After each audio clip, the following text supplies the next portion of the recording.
Hello friends, तो आज हम जानेंगे ईथर के बारे में जानकारी कि ईथर है क्या। ठीक, मैंने आपको अल्कोहल और फिनॉल के बारे में बता दिया था, तो अब ईथर के बारे में जानकारी करेंगे। ईथर क्या है? ईथर होता है कि जिसमें आप आर क्या हो, दोनों समूह के साथ जुड़ा हो, यानी ओ के साथ क्या जुड़ा हो, आर, उसे क्या कहते हैं? ईथर। जैसे क्या है आर, ये क्या है आर, ठीक, ओ के साथ जुड़ा है तो ये क्या हमारे पास ईथर है। तो जिसमें क्रियात्मक समूह ओ पाया जाता है, इसमें क्रियात्मक समूह क्या पाया जा रहा है? ओ, ठीक, और ओ के दोनों समूह के साथ क्या पाया जा रहा है? आर, तो इसे हम क्या कहते हैं? ईथर। अगर हम आर को हटाएं तो क्या लिख सकते हैं? C2H5, C2H5 और C2H5, ठीक, या फिर CH3 और CH3। अगर इसको क्या कहते हैं? एथेन। क्या बोलते हैं? एथेन, है ना। और इसको क्या बोलेंगे? एथेन। इसे क्या बोलते हैं? ईथर। क्या बोलते हैं? ईथर, है ना। ये क्या होगा आपके पास? मेथेन या मेथिल, है ना। एथर, ईथर, और ये हो गया आपके पास मेथिल। तो इसका नाम क्या बना सकते हैं? आपके पास C2H5 डबल है ना, तो उसको क्या लिखेंगे? डाई। क्या लिखेंगे? डाई, ठीक। एथेन है तो क्या हो जाएगा? एथिल। क्या हो जाएगा? एथिल, है ना। और ईथर है तो ईथर लिख देंगे, ईथर, ठीक। अगर इसका IUPAC नेम बनाए तो क्या हो जाएगा पास?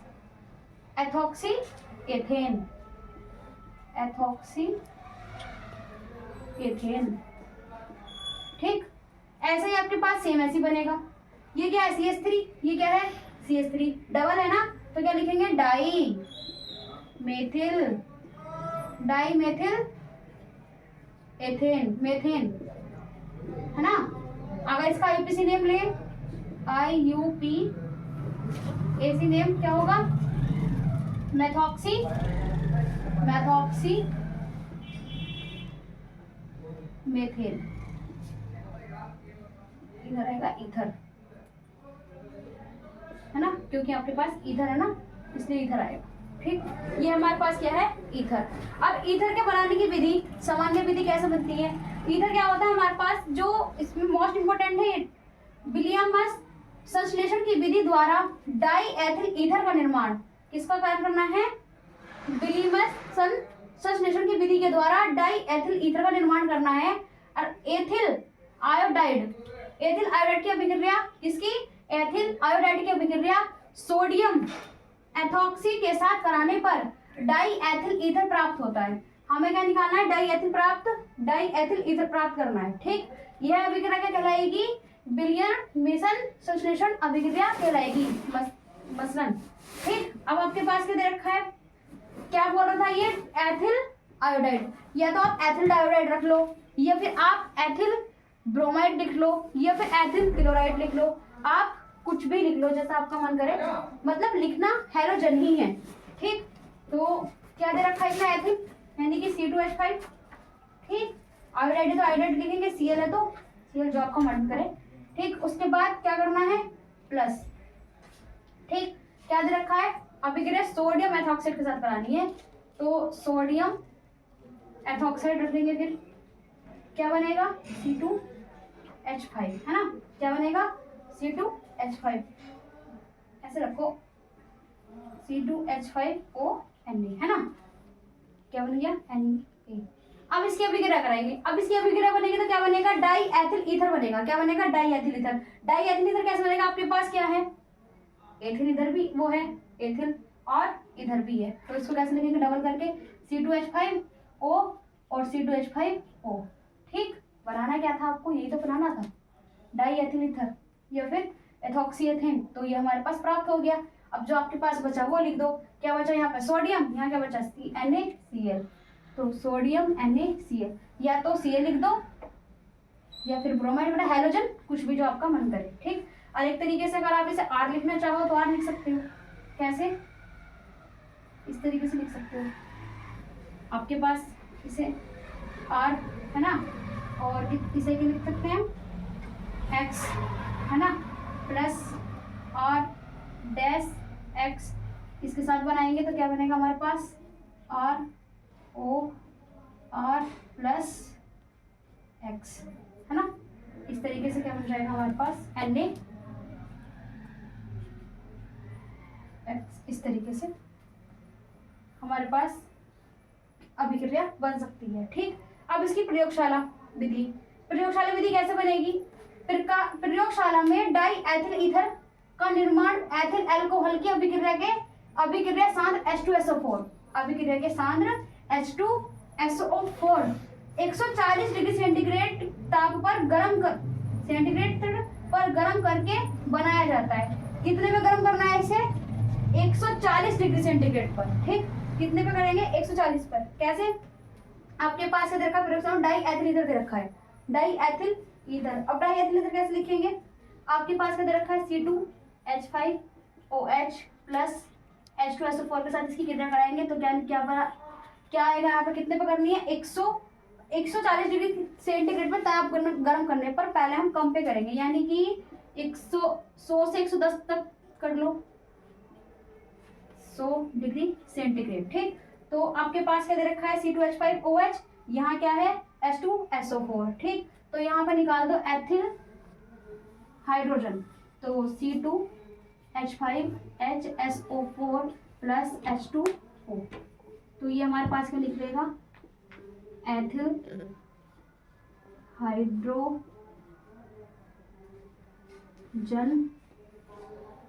सल्फेट। ठीक, अब आपके पास पहले हमने कितने डिग्री पे करा? 110 से 100 डिग्री सेंटीग्रेड पर। ठीक, क्या दे रखा था? एथिल अल्कोहल सल्फ्यूरिक अम्ल, ethyl alcohol die ethyl ether के साथ क्या बनाना है? डाई एथिल बाद में रखेंगे, पहले क्या है? एथिल अल्कोहल, ठीक, के साथ H2SO4 के साथ करानी है। तो आपके पास क्या है? C2H5OH, आपके पास क्या है? अल्कोहल। क्या है ये? अल्कोहल। ठीक, अल्कोहल, और ये क्या है? सांद्र H2SO4, सांद्र सल्फ्यूरिक अम्ल, सल्फ्यूरिक अम्ल, है ना।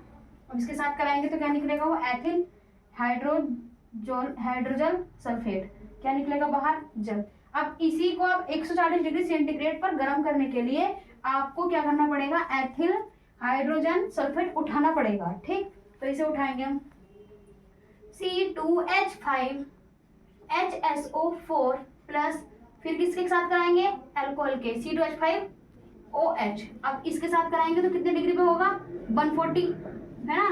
कितने पे होगा? 140 पे। तो क्या निकल जाएगा? अब आपके पास निकालना क्या था हमें? डाई एथिल ईथर, तो निकल सकता है डाई एथिल, क्योंकि C2H5 C2H5, है ना। तो यहाँ लिख सकते हो C2H5। ठीक, आपके पास ले रखा है O, तो एक O ले लो, तो आएगी हमारे पास O, C2H5 प्लस, अब जो आपके पास बचा वो लिख लो। क्या बचा आपके पास? आपने ये भी लिख दिया, ये भी लिख दिया, है ना। और एक ऑक्सीजन यहाँ से आपने ले लिया, तो आपके पास क्या बचा? एक हाइड्रोजन बचा यहाँ अकेला, और यहाँ एक हाइड्रोजन बचा, यानी कितना हो गया? H2 और SO4, सारा है SO4 निकाल दो, H2SO4। ठीक है, समझ में आया? जब करोगे तो समझ में भी आएगा। ठीक, C2H5 और क्या रखा आपने यहाँ पे? HSO4, यानी कि एथिल हाइड्रोजन सल्फेट निकाल करके पहले ये रखा है, इसके साथ अभिक्रिया कराएंगे फिर एथिल अल्कोहल के साथ। ठीक, एथिल अल्कोहल के साथ कराएंगे तो क्या बन जाएगा आपके पास? डाई, या फिर इसको लिख लो एथॉक्सी एथिल। ठीक है, समझ में आ रही है? पहले ईथर के बारे, क्या हो गया? ईथर किसे कहते हैं? जिसमें क्या होता है? R और R किसमें क्रियात्मक समूह के साथ जुड़े रहते हैं। इसके ईथर के बनाने की विधि जो विलियमसन संश्लेषण विधि द्वारा डाई एथिल ईथर का निर्माण करेगी। किसका निर्माण करेगी? डाई ईथर का निर्माण। ठीक, और डाई ईथर का निर्माण करने के लिए आपको क्या करना पड़ेगा? एथिल ब्रोमाइड या आयोडाइड की अभिक्रिया किसके साथ कराओगे? सोडियम एथॉक्साइड के साथ। ठीक, कराने पर क्या करेंगे? क्या निकालेंगे? डाई एथिल ईथर प्राप्त करेंगे। डाई एथिल ईथर प्राप्त होगा, है ना। तो यह अभिक्रिया क्या, कौन सी अभिक्रिया कराएगी? विलियमसन संश्लेषण अभिक्रिया कहलाएगी। वेरी इंपॉर्टेंट है। ठीक, वेरी इंपॉर्टेंट। तो कैसे अभिक्रिया करेंगे? पहले क्या लिखेंगे? C2H5Cl, है ना, C2H5ONA। ठीक, उसके बाद आपके पास क्या निकला? क्या निकल गया, ये रहा die ethyl ether, die ethyl ether. जो बचा आपके पास लिख देंगे NaCl। सेम ऐसे करेंगे प्रयोगशाला विधि में भी। ठीक, प्रयोगशाला विधि में ऐसे करेंगे, अल्कोहल की अभिक्रिया कराएंगे किसके साथ, सांद्र सांद्र के साथ H2SO4 के साथ। कितने पे गर्म करेंगे इसे, 100 डिग्री सेंटीग्रेड ताप पर। जब करेंगे तो क्या आएगा, एथिल हाइड्रोजन सल्फेट बनेगा, है ना। जब आपके पास एथिल हाइड्रोजन सल्फेट बनेगा, इसके अभिक्रिया दोबारा कराएंगे यहाँ से, मतलब इसको साथ में रखेंगे, इसे रखेंगे, फिर क्या रखेंगे, एथिल अल्कोहल का निर्माण डालेंगे, एथिल अल्कोहल डालेंगे, कितने पे होगा, 140 पे, 140 डिग्री सेंटीग्रेड पे क्या होगा, ताप पर गर्म होगा। जब वो गर्म होगा तो वो क्या बनाएगा, एथॉक्सी एथिल बनाएगा, है ना। और जो आपको निकल रहा है, क्या निकल रहा है, H2SO4 निकल रहा है। अब इसके आगे हम रासायनिक गुण के बारे में जानकारी करते हैं, इसका स्क्रीनशॉट ले लीजिए। तो इसके रासायनिक गुण के बारे में हम जानकारी करेंगे, है ना।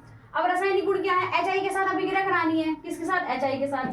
रासायनिक गुण मैंने आपको बताया था, जो भी चीज पढ़ रहे होते हैं ना, जैसे ईथर हो गया, तो उसके साथ अभिक्रिया स्टार्ट करेंगे। जैसे डाई एथिल ईथर दे रखा है, HI के साथ दो प्रकार से अभिक्रिया कराता है। किससे कराएगा, 2 प्रकार से, HI के साथ। ठीक, जैसे पहले ठंडे में तनु HI के साथ अभिक्रिया कराएगा, किसके, ठंडे में तनु HI के साथ। तो डाई एथिल ईथर की अभिक्रिया ठंडे में तनु HI के साथ कराने पर एथिल अल्कोहल और एथिल आयोडाइड प्राप्त होता है। ठीक है, कैसे, आपके पास देखा डाई एथिल ईथर दे रखा है, तो आप क्या लगाओगे, डाई एथिल ईथर। क्या होता है डाई एथिल ईथर, C2H5O, है ना, और C2H5O, वो C2H5 C2H5। अब किसके साथ कराओगे, किसके साथ कराओगे, HI के, किसके साथ कराओगे, HI के। ठीक, ठंडे व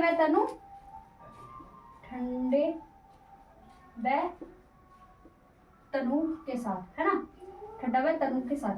अब इसके साथ अभिक्रिया कराओगे तो क्या निकल रहा है, अब आप देखो, तो आप अल्कोहल निकालो, क्या निकालोगे, अल्कोहल। ठीक, C2H5OH, क्या निकल गई है, अल्कोहल।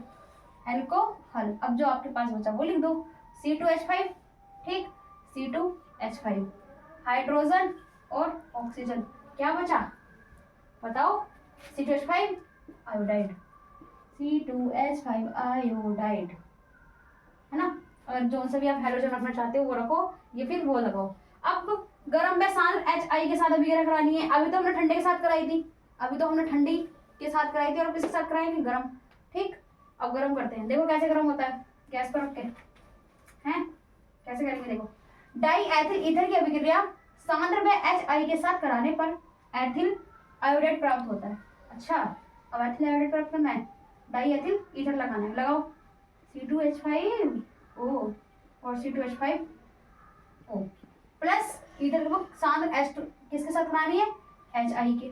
अभी जो जिसके साथ कराई थी, ये कह रहा ना 2 में करानी है, तो 2 में कराएंगे। अब है ना, कैसे कराएंगे, इसमें गर्म करने पर। ठीक, देखो क्या निकल रहा है, C2H5 यहाँ से क्या रखेंगे, आयोडाइड। क्या निकाल रहा था हमें, एथिल आयोडाइड, और ये क्या हमारे पास, एथिल आयोडाइड, है ना, C2H5I, तो एथिल आयोडाइड। क्या क्या बचा आपके पास, C2H5 बचा, और आपके पास O बचा, और आपके पास क्या बचा, H, क्या बचा, H। तो क्या निकालोगे अब आप, प्लस H2O। ठीक है ये, अच्छा अभी कहाँ से ठीक हो गई भाई, हाइड्रोजन हमारे पास कितने आ गए, 2, यहाँ क्या कितने लग गए, 2, यहाँ तो एक ही था, तो क्या करेंगे अब, 2 लगाएंगे। यहाँ 2 लगेगा तो यहाँ भी 2 लगेगा, क्योंकि आयोडाइड भी हमारे कितने हो गए, 2। एथिल, ये जो आपके पास C2H5 था, ये कितने हो गए आपके पास, ये तो थे कितने, 2, तो ये कितने हो गए, 2। आयोडाइड कितने हो गए, 2। हाइड्रोजन बचा हमारे पास, कितने हो गए, 2। ऑक्सीजन बचा हमारे पास, ऑक्सीजन लिख दिया, समझ में आ गई, है ना। अब देखो PCl5 के साथ अभिक्रिया कराएंगे, किसके साथ कराएंगे, PCl5 के साथ। तो डाई एथिल ईथर की जो अभिक्रिया कराएंगे, किसके साथ कराते हैं, PCl5 के साथ कराने पर एथिल क्लोराइड प्राप्त करना है। सीधी सी बात है, अभी तक क्या रखते रहते हम, ये कहते ना, ethyl C2H5O, C2H5 plus PCl5, क्या बोलते हैं इसको, फास्फोरस क्लोराइड, पेंटा क्लोराइड बोलते हैं ना। अब इसकी अभिक्रिया कराएंगे। निकालना क्या है, एथिल क्लोराइड, एथिल क्लोराइड यानी कि C2H5Cl, C2H5Cl। अच्छा कुछ और निकल रहा है इसमें से, C2H5, एक Cl लिया है हमारे पास, एक Cl आएगा, यानी कि अभी आपके पास कितने बचे, 4 Cl बचे। कहाँ जाएंगे ये, कहाँ जाएंगे, POCl3, क्या हो गया, POCl3 कंप्लीट हो गए क्या, नहीं तो क्यों, क्योंकि आपके पास क्या हुआ है, आपके पास C2H5 डबल है और यहाँ कितना है 1, तो क्या करेंगे इसके लिए 2 लगा देंगे। ठीक, तो आपके पास कितने 5 क्लोराइड कितने थे आपके पास, क्लोरो कितने थे 5, ये कितने हो गए 2 और 3 5 पूरे हो गए। ठीक, तो ये आपके पास कितना था, अकेला, ऑक्सीजन कितना था, अकेला। ठीक, C2H5 कितने थे 2, 1 2 कंप्लीट हो गई। ठीक, तो हमने क्या बनाया, डाई एथिल ईथर से पेंटाक्लोराइड से अभिक्रिया कराने पर एथिल क्लोराइड प्राप्त करा है और एथिल क्लोराइड प्राप्त हो चुका। ठीक, अब दहन करना है, सब कुछ कर लिया, गर्म भी कर लिया, ठंडा भी कर लिया, अब आग भी लगा दो। ठीक, अब डाई एथिल ईथर, ठीक, फिर आप दहन करेंगे C2H5O। ठीक, अब ऑक्सीजन एक मिनट, ठीक, O2। अब ये कह रहा है कि डाई एथिल ईथर अति ज्वलनशील यौगिक है ना भाई, वो तो है, अति ज्वलनशील यौगिक है, तो यह दहन करने पर CO2 मुक्त करता है। हमें CO2 मुक्त करना है, क्या करना है, CO2 मुक्त। तो CO2 मुक्त करने के लिए क्या करेंगे, अब बताओ, आपके पास C2H5 दे रखा है, यहाँ पे C2H5 दे रखा है, यहाँ पे O2 दे रखा है, तो पहले क्या निकालेंगे, CO2 निकाल लो, CO2 प्लस, मुक्त कर रहा है, गैस है तो गैस निकाल देंगे ऊपर। ठीक, अब जो आपके पास बचा वो लिख दो, क्या बचा आपके पास, इधर से चेक करो, ऑक्सीजन दे रखी है 6 कर दो, और एथिल यहाँ क्या बचा हमारे पास H2O प्लस, देखो गिनो कितने हाइड्रोजन हो गए इसमें, 5 दूनी 6, वो सॉरी 5 दूनी 10, 5 और 5 10 हाइड्रोजन हो गए, और यहाँ लगे तो यहाँ भी कितने लग जाएंगे 4, है ना, जो आपके पास कंप्लीट हो गई। तो C2H5 कितने 4 देखो कितने कार्बन है ये 4, 2 और 2 4 कार्बन हो गए, है ना। आपके पास ऑक्सीजन कितनी है, कितनी ऑक्सीजन है यहाँ पे 5 ये रही और 2 ये रही, तो कितनी हो गई 5 6 और 1 7, है ना। तो एक ऑक्सीजन हमारी कंप्लीट, ये वाली कंप्लीट, है ना। आपके पास क्या बचा था 6O2 और आपके पास 4 ऑक्सीजन, 4 दूनी 8 ऑक्सीजन, 4 दूनी 8 ऑक्सीजन ये रही और 5 ऑक्सीजन आपके पास ये रही, तो आपके पास पूरे कंप्लीट हो गए। यानी कि हमें क्या करना था, CO2 गैस मुक्त करनी है, CO2 गैस हमारे पास मुक्त हो चुकी है। ठीक है, समझ में आ गई। अब इसके आगे की जानकारी हम कल करते हैं। इसी के साथ अपना आपके एग्जाम आ चुके हैं, पढ़ते रहिए, रिवीजन करते रहिए। धन्यवाद, बाय।